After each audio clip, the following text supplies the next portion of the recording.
I just finished watching the first episode of Mandalorian Series 3 and I noticed an Easter egg, so here are the details. Obviously, if you haven't seen the episode, there'll be spoilers ahead, so...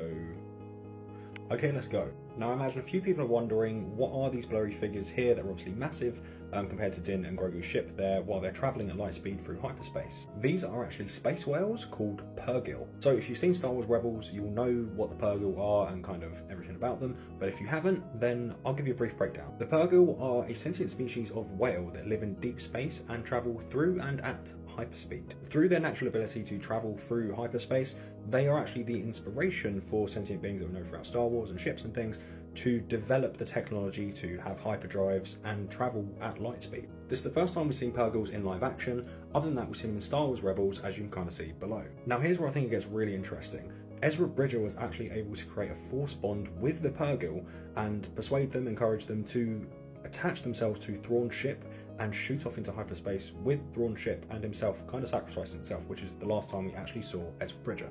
And if you didn't know already, Ezra Bridger is coming to live action in the Ahsoka series, officially announced casting in September last year. And just to recap, the last time we saw Ezra Bridger was right here, disappearing into hyperspace with the purrgil, about 10 years ago. Now I know this is a long shot, but I noticed Grogu reaching out here to the purrgil, and in my mind it straight away went to, well, Ezra went and disappeared with the purrgil and his connection with the purrgil. Maybe he's trying to reach out through them with them to Grogu being another Force user, and maybe he's been stuck in hyperspace for that entire 10 years, but time moves differently, and he's not been 10 years for him, and he's trying to reach out, and I know I'm reaching here and it's like not going to happen, but I miss him, and thank you for joining my TED Talk today.